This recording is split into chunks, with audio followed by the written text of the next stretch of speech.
Thank you.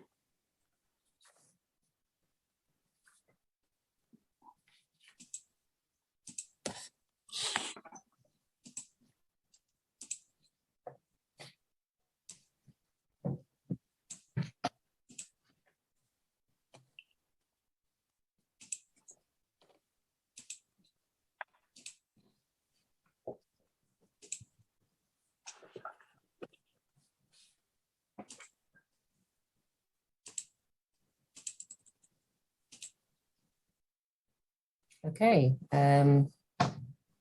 we'll start this afternoon. Welcome everybody to the 7th webinar in the Inspirational Webinar Series. Tonight, our webinar is called What Makes Effective Leadership? And I'm very happy to announce that we've got Steve Cahill, who's the Chief Operating Officer at Worldsensing with us tonight as a panelist. And very happy to announce also we've got Mary Osinowo, Kolade, who's the Senior Cloud Solutions Architect for Data AI and Advanced Analytics at Microsoft here this afternoon.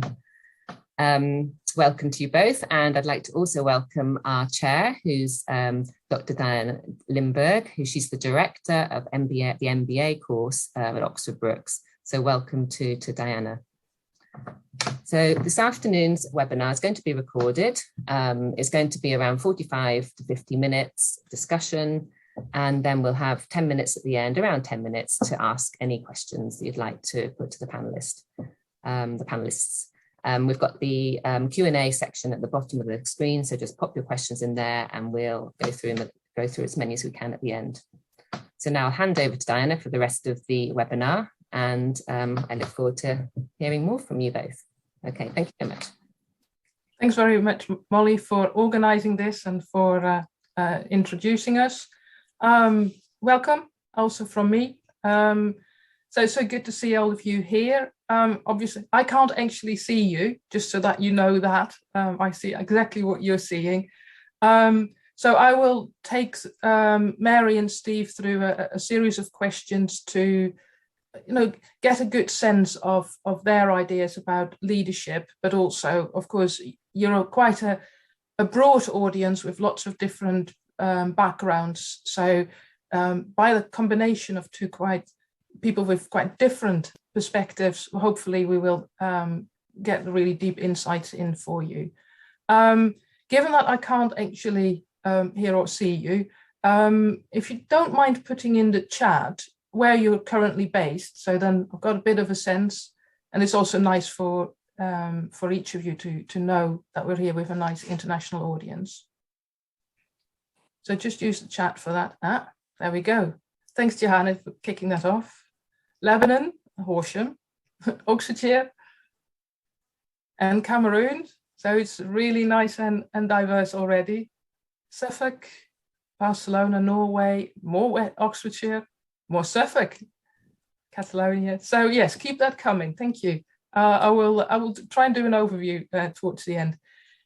For the final 10 minutes of this session, we will definitely reserve that for audience questions. So if you've got questions at any point, just put them in the Q&A, and we can just take them either immediately if they're really immediate questions, but most of them we will just wait until the end.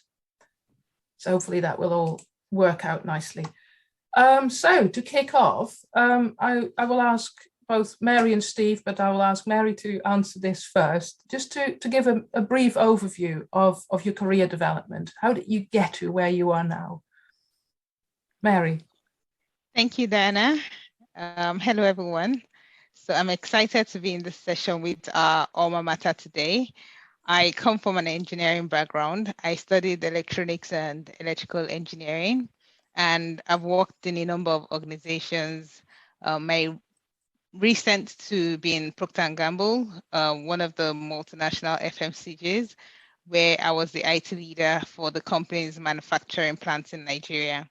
However, upon completing my MBA at this university, I was promoted to IT leader, or you can say the Chief Information Officer for the company's East and West Africa subsidiary. And I've now moved to Microsoft, where I'm a cloud solutions architect. And in my current role, I work with top-level managers across large enterprises in Africa to modernize their organizations, leveraging data, analytics, and AI. So I would hand over to Steve as well to give his introduction. Thank you, Mary. A pleasure to be here. Thank you for the invitation. So, as Diana mentioned, I'm Chief Operating Officer at Worldsensing. We operate in 60 countries, all across all continents, providing communications for hazardous environments like mines and tunneling and so on. I'm also non-exec on a number of companies, all technology-based, although I'm not technical at all. But what I've lived through is a lot of change over the many decades I have been working. We've gone from the mainframe world to this amazing world where everything's in your hand. So I've witnessed and been part of some of those changes, surfed the wave of that, which has given me very fortunate to be given some great exposure. I've worked for multinationals, generally in global roles for nigh on 40 years now, and worked in over 50 countries as a result, always in high tech somewhere along the line, and usually trying to help set up companies to deal with the changes because their margins are deteriorating and they need to reconfigure the way they actually operate. So always at the vanguard of those changes, typically tied in with the same 2 or 3 people over most of that time. I think that's a key thing we'll talk about is the sponsorship you need to pull you through organizations and give you the step ups that you need. But I feel very blessed and it's been a wonderful experience. And it's really nice to be still giving back because that experience you can bring to other people now as well. Yeah. So go back to you, Diana. Thanks both for your introductions. That sort of, for both of you, of course, you're both here partly as alumni. Steve, so what did you study at Brookes and what did you take away from your time at Brookes? Right. So I did the BA Honours in Business Studies. We were the second year of that course back in the late 60s, 70s, sorry, 70s, around that time. What did I learn? I think it was the first time that I'd come across so many international students, and particularly at the time, I remember the Shah was deposed during the time I was there, so I had quite a few Kuwaiti, Persian friends, as it was in those days, and it was just having that exposure to a much greater demography than I was used to. And it was because they just thought so differently, and it was a real eye-opener for me. It never left me, that. I can quite imagine. That's a really important element of studying and actually being open for those different perspectives and looking for it. Mary, how about you? I mean, I love the international audience that Brookes has. It's really unique. I was an MBA student at the business school from 2015 to 2018. And if I was to summarize my learning into one sentence, I would say I learned the art of strategy, of networking, of finance, and most importantly, I learned the art of personal and professional leadership. I also learned how to study while working full-time, which in itself is a skill because I was working in my Procter & Gamble at the time. However, my most memorable lesson was something a fellow student said to me when we were preparing to give an in-person group presentation, and I was feeling jittery. And he said, the people in the audience are rooting for you to give them your best, hence there's no need to be afraid. Do what they want, give them your best. And that changed my perspective of public speaking. It's interesting because I learned it from a fellow student. I mean, I learned a lot from my lecturers as well, but that's it. And I still remember it to today. Yeah. It's nice that you two actually have that in common, clearly, that learning from your fellow students. And that, I guess, also continues once you're an alumni because you're still networked with both the people that you studied with and a wider alumni network.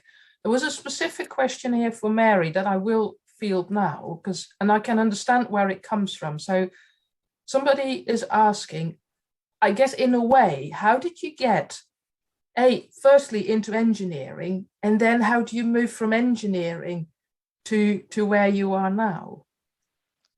Right.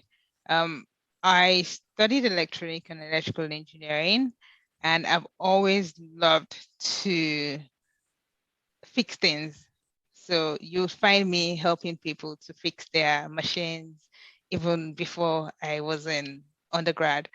And over time, I ventured into the business world because I realized that it's not only about technology. You need to transform businesses using technology, and that's where the value is. And that was even my my incentive for doing the MBA. I wanted to learn the financials behind organizations. I wanted to learn strategy and all of that. So as I embarked on the MBA, I started to go into more leadership positions in my organizations that would allow me to use those skills. And that's how I got to where I am today. Thanks, Mary. And I think Steve sort of nodding there, isn't that's quite a recognizable pattern, I guess. Yeah. The technology is important, but the just sort of next sort of question I had is sort of just looking at where you are now. What do you feel passionate about, Steve? I think at my time in life, I think it's the opportunity to help people live to their potential. Because when you've operated across so many different countries, you've seen pretty much everything that could go wrong in one form or another, and you learn more from things that are going wrong than you do for things that are going right. So that knowledge sticks with you, and alongside Mary's comments, there's lots of transferable skills. You've just got to understand the context that you're working in, and so I think as more experienced, seasoned managers as we get, you've got the opportunity to share, basically spot potential, but also help that person or those people through mentoring or just tips and that you've learned over the years that work for you, and you've seen them work for other people, and you just pass it on, really. And it's really rewarding, to be honest, when you see someone deliver something that a year ago or 6 months ago they'd never have been able to do. So it's really very rewarding. Wow, that sounds great. Mary, and what are you passionate about? It seems that I'm a younger version of Steve, because I'm also passionate about empowering people to be the best version of themselves. And I love to mobilize people towards achieving this goal. So you'll naturally find me leading a group of people in the community or church to learn new skills and improve on existing ones, or to empower others. For example, my husband is one case study. I've pushed him to do the MBA at Oxford Brookes, so he's currently doing that. And aside my job, which I'm being paid for as a volunteer in my community, I train people on data analytics, project management, and how they can acquire skills that are useful in today's climate, because it's really changing. Knowledge is fastly changing today. Yeah, indeed, you have lots in common there. So you are those, and I think it's a bit for both of those, sort of, are you using your own networks to do this empowering of others? Are there particular structures that you are using? Are you going through charities or your own organization? So for me, it's a mix of both. I use my network, which is church, which is friends. So more often than not, I see on LinkedIn what people are doing, or on social media, Instagram, and then I'm always thinking how we can scale whatever they're doing.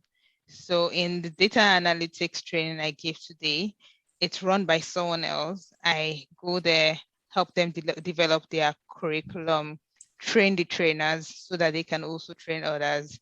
So I have trained in person over 600 people, but they have gone to train thousands of people. Yeah. And Steve? Yeah, I guess you kind of build up a tribe over the time.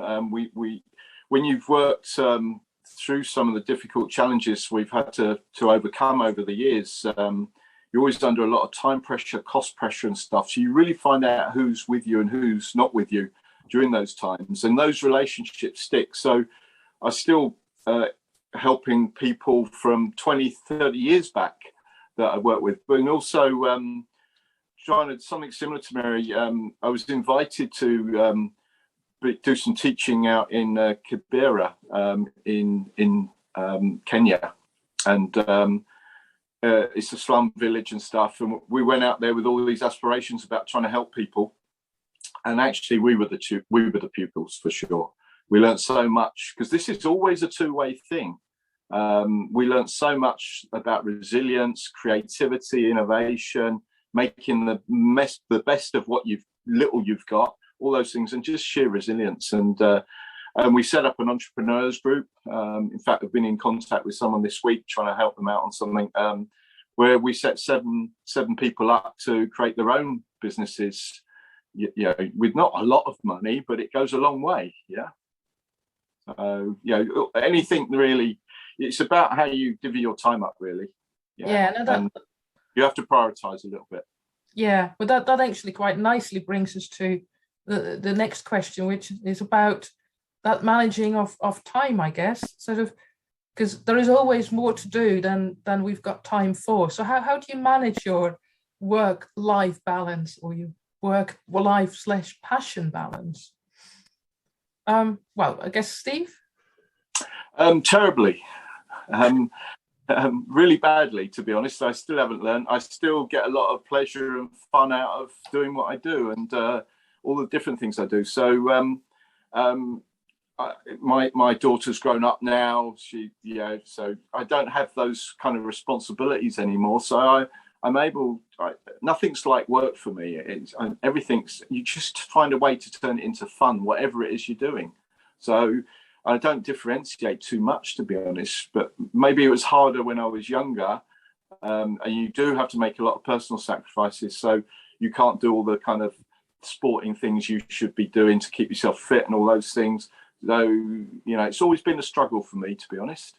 But you keep your head above water and, try and appreciate your weekends and the free time you've got, and make time for yourself a little bit each week to sustain yourself, because there's a lot of pressures on us, and I think it's even ever more demanding because the world is getting faster and faster.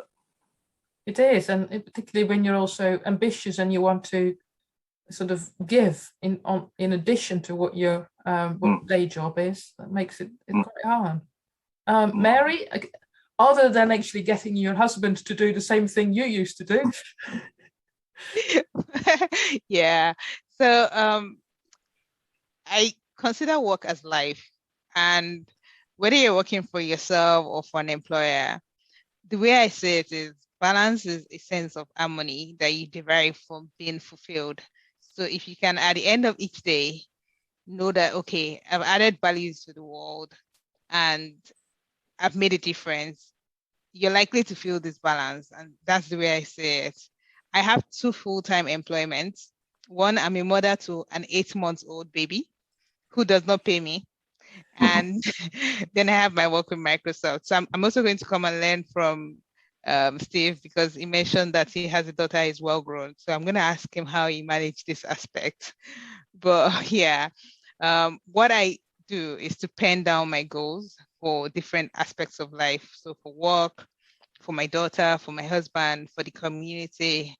And then I go through that every quarter to see how well I'm doing, if I need to readjust.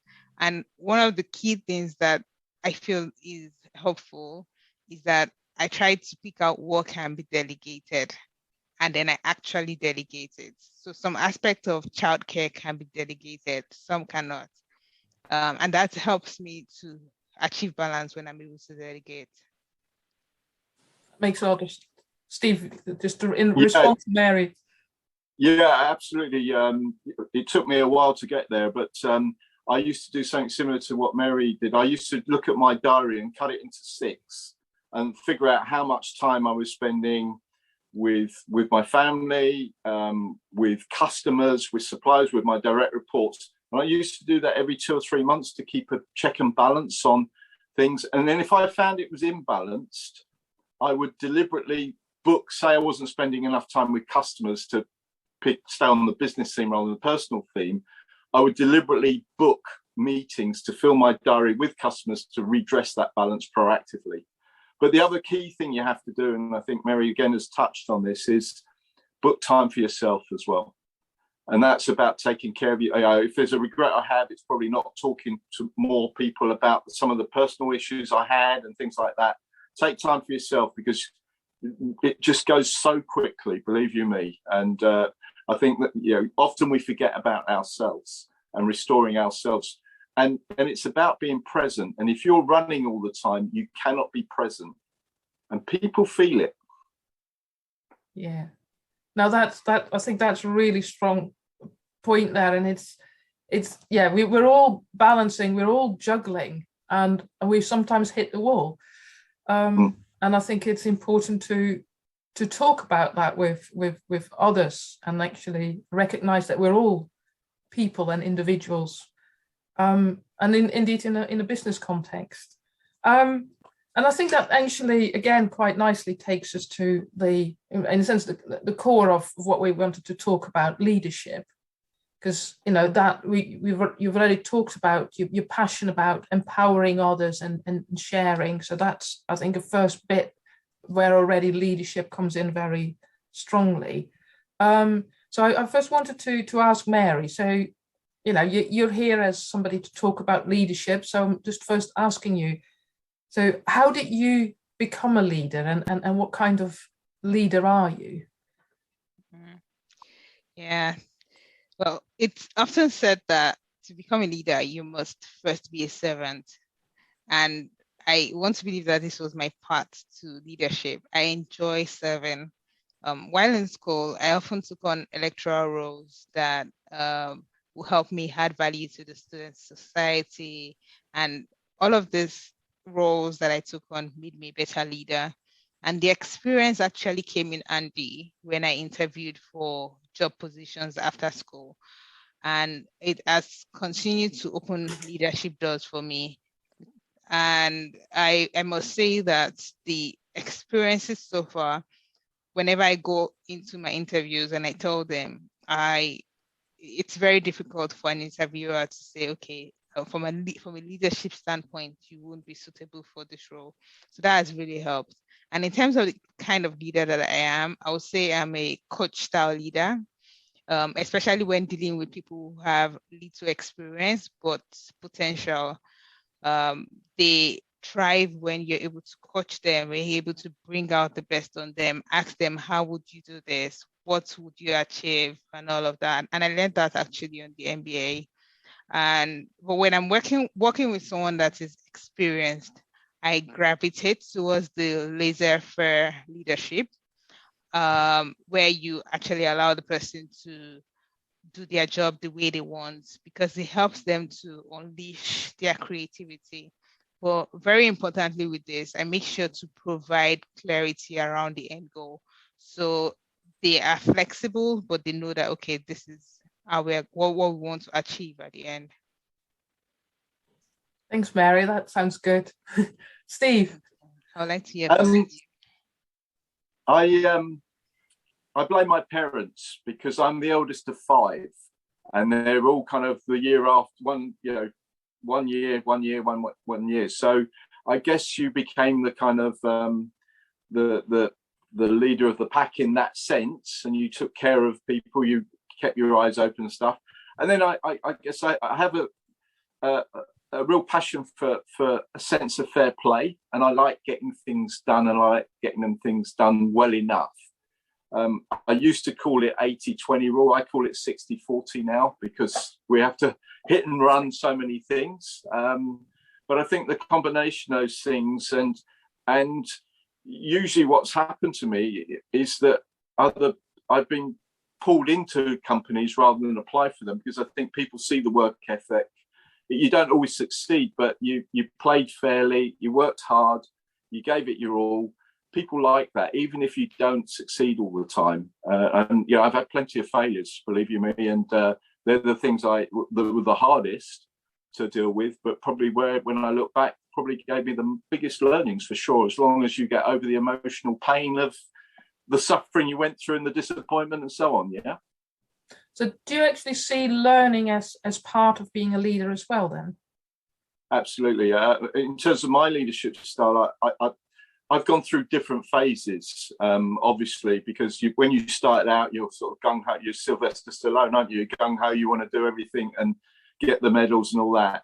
As you go further up the ranks, you get further away from being able to directly impact things because you're working through another management layer, and that's you've got to allow them to do things their way. And I think over time, your leadership style changes. So what the feedback I get is I'm more of a serving leader now. I stay laser focused on our business objectives. It makes you a little bit harder, and you don't have time to be as personal as you might like to be, as often as you'd like to be. But I ignore a lot of the noise and the emotion, and that I stick very focused on the objectives. And people, at the end of the day, look at the results they've achieved and the bonuses they get. That's what kind of counts. The journey's important, really crucial, but they only stay with you if you've taken care of the people, and people pick up your behavior. So if they see that you're not taking care of the people, then they'll vote with their feet, basically. So you've got to be very consistent, but a bit tough, to be honest, ignoring a lot of the emotional stuff that goes on and the noise that creates, and just keep driving to the goal. And then everyone celebrates the goal, and you make it inclusive as well. The toughness must be quite tough. So Mary, do you recognize that sort of that need to be tough and focused on goals? Right, focusing on goals, yes, very important. But irrespective of what leadership style you're going to be leveraging, being tough is also a function of the kind of people that you're dealing with. In a volunteer environment, I think what will work will be that you're more, whatever you're saying, you're saying it and everyone knows that, okay, this is actually what we want to do. I'm trying to remember the word for it. It's keeping my head right now. But yeah, that's the way I say it.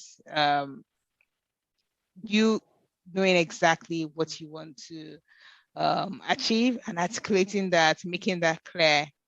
And if it needs to deviate for whatever reason, then you're also clear on why you're deviating, so that in future, when things don't go well, you know that, yes, we deviated, but it was not because we did not consider the different options that were available at the time. No, that makes, thank you. It's leadership can be hard, therefore. That's clear, because it's you're making decisions for others, and that's quite a difficult one.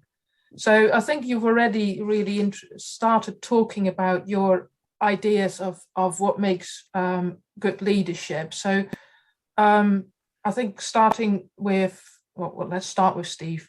What do you think are the most important skills for a leader? So what can maybe also people in the audience, the sorts of skills that they should be developing if they want to be leaders? I think integrity.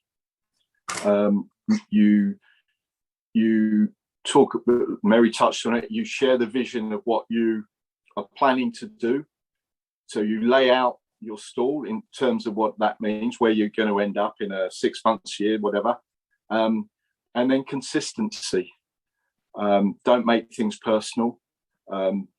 People find that difficult. Sometimes they get confused.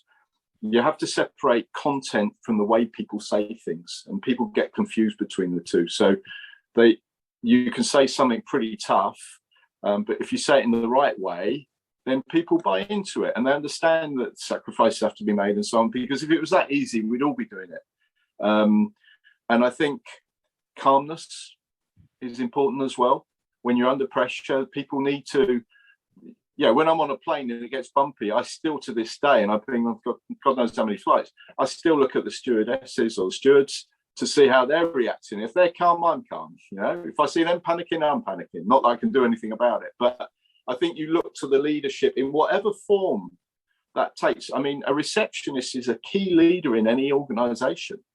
You know, they've got to be happy. And you learn, they have a much tougher job than me dealing with all the visitors and stuff, for instance, yeah? Because I'm hidden, tucked away behind the scenes. They're front line. And I think that consistency, that calmness is very important. And I think focus, a relentless focusing on your goals underpins that consistency. And they need to see that you're committed to what you're doing as well. Thank you. Mary. Yeah, I think Steve has said it all. And when he mentioned calmness, I just thought about Beyonce and how she can remain calm as a queen when things are flying past her, which is actually quite important for a leader. Calmness is actually one very important one. And I would say empathy. Empathy separates leaders from great leaders. Everyone wants to work with someone that understands their needs, someone who is aware of their feelings and thoughts. And when you work with such a leader, you're likely to experience improved performance. On the other hand, a leader is simply concerned about the result, irrespective of how it's achieved, may find that people are stressed and mental health is impacted. And then that can lead to increased turnover, which may eventually lead to deteriorating customer experiences. So empathy is a key one. It's something that I've learned from my CEO, Satya Nadella. If I may, I would counter that a little bit.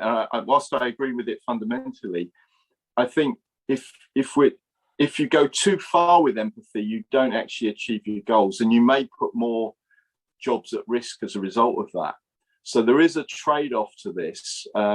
And I think you have to rely on your management team and the cascade that the management teams believe in the integrity of what you're about and how you're doing it, and be prepared to be vulnerable about mistakes that are made with people, because at the end of the day, everything is done through people. But I think there is a balance, because what I've seen too often is that people are ducking tough decisions on non-performers that still aren't progressing because, in spite of all the help, or there's a bad apple in there, these things need dealing with, yeah, understanding why they're behaving the way they are.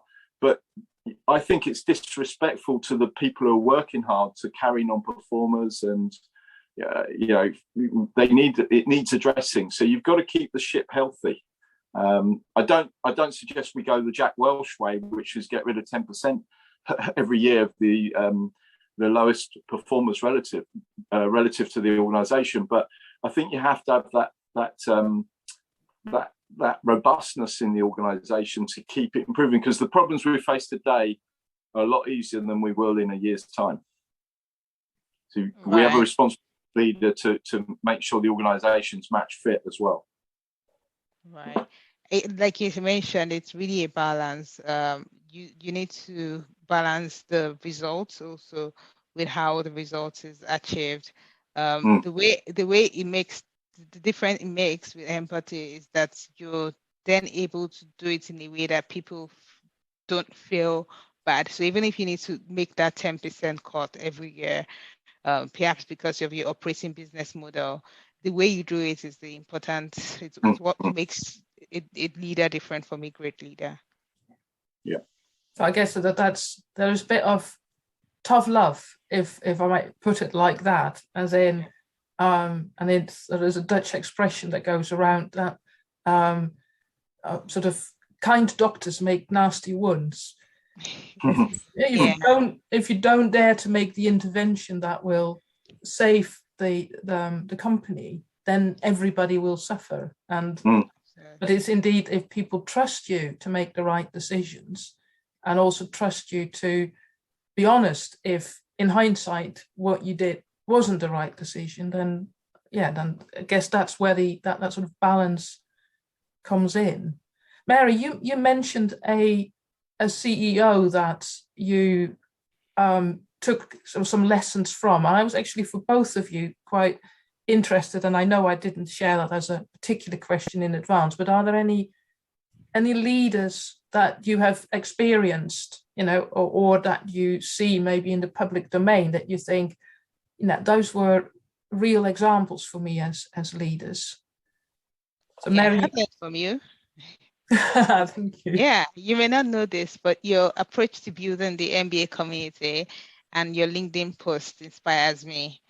And I've also been blessed with amazing bosses in my career. Most of them have led me in the way I'm now leading others.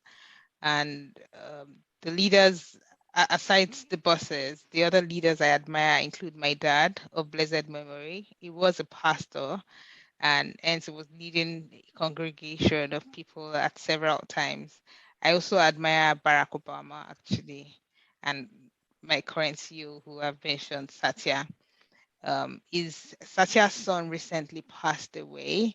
And that was when I learned that all of his talk around inclusiveness, where you're creating technology to be inclusive for people who have learning disabilities or any disability, it's very important. I saw the need. I mean, it came home when his son passed recently. Yeah. Thank you. That's very good, deep and personal there. Steve?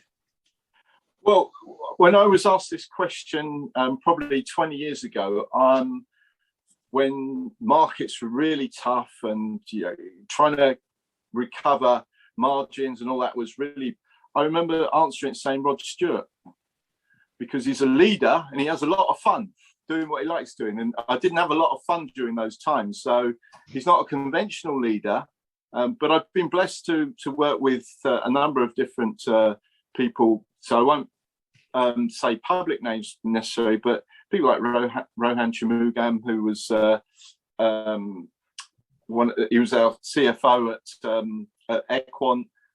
People like Paul Richmond I worked for 20 years.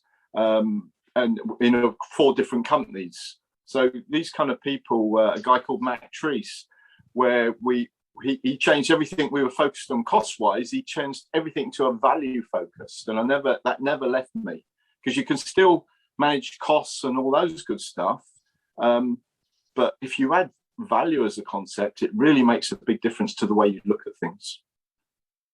Such a wide range of people. That's really interesting. Did either of you at any point have a mentor, explicitly or formally or informally? Yeah, so I've had, so usually my great bosses, which is almost all of them, become my mentors after I stop being their reports. And they've really helped me in my career. I mean, when your bosses give you trust with projects that are really large and they coach you on how to become the person that you are, afterwards, you have a lot to still learn from them. And also my reports have also made me their mentors. So it's more like giving back. The cycle continues, and I'm hoping it can be the same for them as well. And you, Steve? Yeah, in fact, I'm actually in negotiations with someone now to mentor me, because I'm still up for doing stuff. Because you're never that wise, yeah. So you always have got to be open. But yeah, during my career, I've had a few people, and it's just often peers as well, where we just get together and we might go away to France for the day or something on a day trip, and we just kind of support each other and counsel each other. And because you trust them and it builds up over time, you get to understand some sort of tracing. So it doesn't always have to be a formal. You can get a lot of feedback both from peers and even your own direct reports if you are prepared to be a bit vulnerable. Thank you. And it's also nice to actually also back to that idea of leaders need to learn and learn all the time. And you learn from a wide range of people. Mm. Can I just, I wanted to combine the two next questions in the sense that, so you've talked about your leadership styles. You are operating in a wide range of contexts. do you feel that certain approaches to leadership are better suited to certain sectors, regions of the world, or sort of areas of work? Or Steve? Yeah, I'll never forget my first trip out to Asia, and then I went to America, just business cards. So in Asia, it's typical you pass the card over with two. Most people know this, with two hands, and you make a comment, you read it. Whereas when I finished that trip, and the following week I was in the US, and it was like 7-card poker. Yeah, you just throw them across the table to each other when we had business cards. Yeah, now it's all QA codes or QR codes and stuff. But yeah, look, if you're in a crisis mode, you need a strong leader who's going to drive your way through it. So this is where empathy suffers a bit, but there are horses for courses. And I think one of the things you've got to, where empathy does come in, is particularly if you're working on multinational type projects, where I've been very fortunate. What works in the US doesn't work in France, doesn't work in Germany. You've really got to tune into the culture of the environment, and you don't have to compromise what you need to do, but you do have to change the style in which you do it.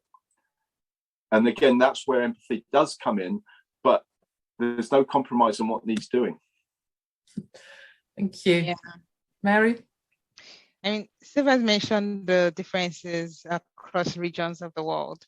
I think when it comes to sectors, there are also differences. In the tech industry where I come from, creativity is important, and a lot of the work is computer-based. And so it can be done from anywhere at any time. So allowing people to do their job when they are most effective, which is the laissez-faire style of leadership, helps them to get things done faster and to unleash their creativity. In another environment, for example, in church, where most workers are volunteers, a democratic style of leadership will foster a true sense of collaboration, because people get the sense that they and their opinions are important. However, if you go to another sector, for example, in the hotel industry or in another industry where the work there is operational and all of that, you need to have a different kind of leadership, which is focused on, okay, the result, this is how you do it. Bureaucracy might be more important in such environments or sectors. Thank you both. Just want to make sure that there's already a couple of questions in from the audience. I will need to make sure that we could keep some space for those. And also just another part, just to encourage people who are listening to ask their questions using the Q&A, and we'll see how many we will get through. So I think people will already have got quite a few insights in terms of if they want to develop their leadership skills. But just an explicit, what's your advice for anybody, sort of the alumni that are listening here, if they want to develop their leadership skills? What's the best way of going about that? I can't remember whose turn it is to be first. Mary? Yeah. Well, I'll say 3 things. One is volunteer. Volunteering helps you to improve your leadership skills in many ways that you don't know. And when you do, or even generally, you should seek and encourage feedback. So that's the second one. And the last one will be to have a mentor and also be a mentor, because then you can get feedback from others on your leadership style. So those are my 3 main ones. Perfect. Steve? Yeah, I think listening skills, active listening, are really important. Just observing what's around you. I think it's good to look at some of the less favorable times you've had in your career or your personal life, and revisit them. Because what I've done what I found is that with time, I've got a completely different perspective on some of the things that messed up or whatever from what I had at the time. And it wasn't just about blaming. I'd always try to take responsibility for anything I did or didn't do. But you revisiting those through a different lens with a bit of distance is very insightful. I really, without punishing yourself. It's not about looking to see how much blame you can take for things that weren't your fault or anything, but just having a different perspective on it. And I think putting yourself in situations where you feel uncomfortable. Mm-hmm. So if you feel comfortable and safe all the time in everything you're doing, you're following a routine, that isn't going to take you too far too quickly. So if you start, and Mary's talked about volunteering as one example, because people don't need to be there. They don't need to listen to you. So it's quite an uncomfortable, if you're relying on your authority as a manager or a title you've got, that people kind of have to pay some respect to you, at least on the face of it. But when you put yourself into those situations where you're just the person that's adding value on your own merit, I think that can be an uncomfortable experience. And that's a healthy thing, because you learn more about yourself during those times. So take risks. Thank you. And just as Steve was talking, I just remembered that when my role was a project manager, I did not necessarily have the authority over some of the people that I was working with, but I had to make sure that they got things done. And I had to learn influencing, because you want people to achieve certain tasks, but you're not their boss, but they need to. So even in the work environment, it was quite important to understand what's important for this person, what will make this person tick. Would it be a thank you note, or something that's the person, you say to the person's manager, that will make the person feel good? And then if you go do that, and the person would want to then work for you or with you to accomplish those goals faster than they would normally. Well, if I can add to that as well, I think you raised a great point there, Mary. One of the best courses I ever went on was conflict management. So if you think about how many conflicts we face, personal conflicts in the day, shall I have tea or coffee in the morning? From something as trivial as that to, shall I have another business? Whatever it is. But we deal with hundreds of conflicts in a day, and actually understanding the theory behind conflict management really helps you influence your influencing style then as well. Absolutely. Thank you. I think we need to sort of hand it over to the audience questions now. So I'll just go to them. I want to start with this one because it's sort of linking to some, I guess, difficult current affairs. And so question for the end. So there's been the recently published Ockenden report on maternity care in Shrewsbury and Telford hospitals. I'm not sure Mary's aware of those because it's in the UK, but there were massive issues at a maternity ward over a long period of time, and that has caused the death of various babies and their mothers. So what changes in leadership should the NHS now be considering in order to improve maternity care across the UK? I know it's a big question, but I think it's right to pick up on the leadership element there, and whether you've got any thoughts on those. If I can lead on that one, since it's more local to us, I think it's really important they're transparent. The current management probably can't be held responsible for what the sins of the past, but I think they need to demonstrate high integrity, that there'll be no stone unturned, and they really are honest and forthright, and not take forever. You don't have to give people a complete answer, because we don't always have the answers. But what you can do is give them a journey, a pathway with milestones in terms of when you will update what you do know and all those good things. And they should avoid making it political. They need to be really honest. Yeah. Thank you. And I think it's also a global issue, actually, because I'm a new mother, so the maternity process is quite recent to me, and I had to actually travel to have my baby, because just before I was going to put to bed, my friend passed from having a bad experience. So what I would say would help is accountability, making people accountable. which I mean, it might be different in the UK, but here where I'm from, the accountability is actually quite low. Something you need to administer to a patient in the hospital has finished, and as a result of that, someone passes on. Who is taking responsibility? Yeah. It's important to have that accountability. Thank you. And I know it's difficult territory, but it's actually that accountability, transparency, integrity. One of the things organizations are quite good at, or could be good at, is providing something to hide behind. And what you're both saying is good leadership is not hiding. Good leadership is being open and honest. And if something goes wrong, go head on and find out what went wrong and how to improve.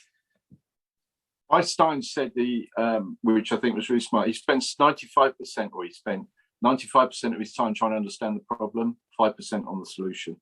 Yeah. Thank you.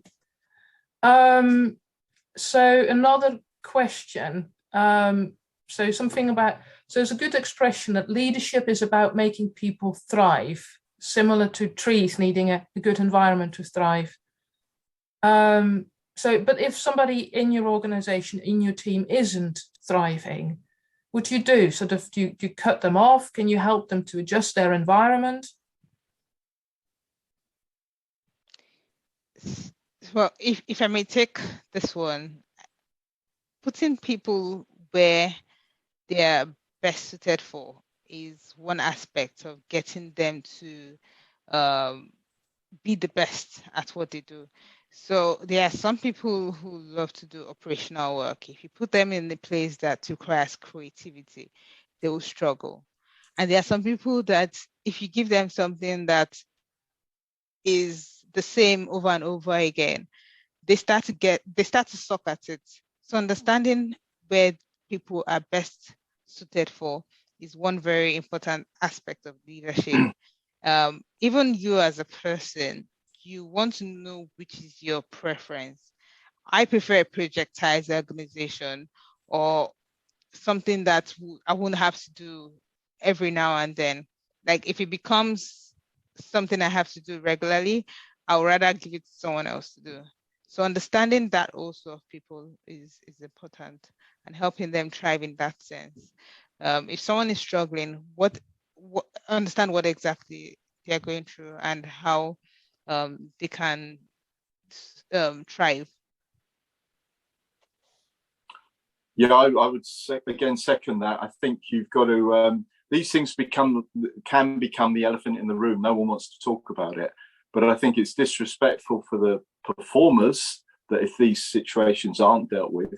But often it can just be a bad fit, and there's good in everyone. You've got to find, as a leader, you've got to find out what that is, and you find out how you can actually leverage the goodness that person can bring. Sometimes there isn't room for them, and you have to have a conversation that says, look, but if you do that up front and give them time to help themselves before you have to take any sort of firm action, that people like to know where they stand. And it can be tough love, but people do like to see where they stand. And also you do risk undermining, if you're carrying passengers that aren't pulling their weight in crisis mode, people, it undervalues the commitment that the rest are giving. So I do think these things have to be faced up to, but in an empathetic and caring way that's for the greater good as well. Thank you. I quite like the term respect there as well, indeed, and that goes both ways. So respect those that put the work in, but also respect the fact that you respect individuals by being honest in a constructive way. As in, I don't think this is really the right thing for you. Can we find out what would be a better thing for you? Yeah, and support absolutely. that transition. That's fair. So from Esther, thank you for the wonderful presentations. So how do I deal with my seniors who think that I'm too young for the leadership role that I hold at the moment? And I think everybody's frustration levels goes up. As how dare they? But yes, so for Esther, what can she do to deal with her seniors that treat her like that? Okay. So, well, I've been in that situation actually. I was the youngest leadership member in my previous organization. I was on the lead team as the IT leader for East and West Africa. I luckily had a great deal of people within the organization who were not like that. But in every situation, I mean, it might not necessarily be within the leadership team. It might be outside the leadership team, other senior leaders that might feel that way. What I've done in such situations is to make clear the achievements that I've brought to the team.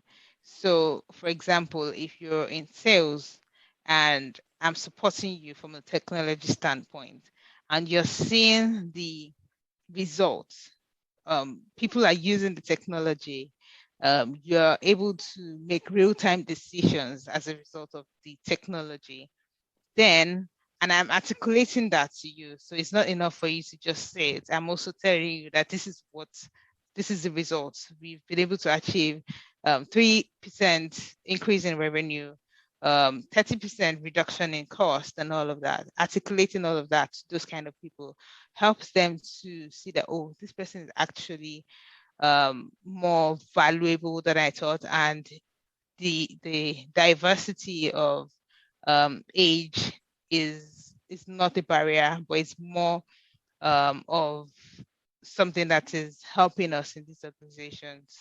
It's important. And also, one needs to be an ally to others. So I've had people who are in that situation also, who are younger now, and I see sometimes when they struggle with that kind of thing, and I try to help them when in those leadership cycles to say, okay, this person is doing this person is really great at that. I make it intentional, because the truth about it is, in my organization, things are changing every time. You have the diverse age groups, you have those that are quite elderly, and you have those that are very young, straight from school. And it's important that everyone is working together to achieve the goal, and none of them is feeling inadequate. Probably slightly different take. You can't please all the people all the time. What I've learned to do is find out which one or two that I can naturally connect with. If there's 7, 6, 7, there's normally one or two that you get on better with than others. I think you have to be careful not to get distracted with worrying about what they think, but have one or two, because it's better it comes from someone else, what's actually been achieved. And whilst people are saying, well, we tried this, it didn't work before, the context we face today is different from the context we faced yesterday. So, and we're all allowed to make mistakes. So I would get others to do it, and carry on focusing on delivering and executing, but get a bit of membership. But as long as you've got, someone's put you in that job for a reason, they own responsibility for ensuring that you're enabled, facilitated to do your job. And I think they need to top cover you. You can't, if you start taking all these people on, you're going to end up doing nothing. So stay on course, stay focused, be humble, but seek help from others. Don't take it on yourself, because it's distracting. Thank you. I think we're right on time now, so I don't think we've got more time for any more questions. Thank you. I just wanted to thank both of you for being so frank and open, and I think, really sharing your experiences and insights. So I really enjoyed this. I learned a lot from this. So thank you very, very much, and thank you for the questions from the audience as well. So it's yeah, and over to Molly. Molly. Hello, hi. Yeah. everyone. Don't know whether I can get myself back on again now, but that's been such an interesting webinar, and I've learned a lot from all three of you actually. So I just want to say thank you for giving back to the alumni community and sharing all your wisdom. And you know, it's from all the questions and all the interactions and our global community, it's been really interesting for everybody. So we look forward to working with you both further in our engagement roles in Spain with Steve, particularly coming up, and maybe Mary, we can persuade her to do another webinar for Lagos, for the African chapters, or for another one for our series coming up next year.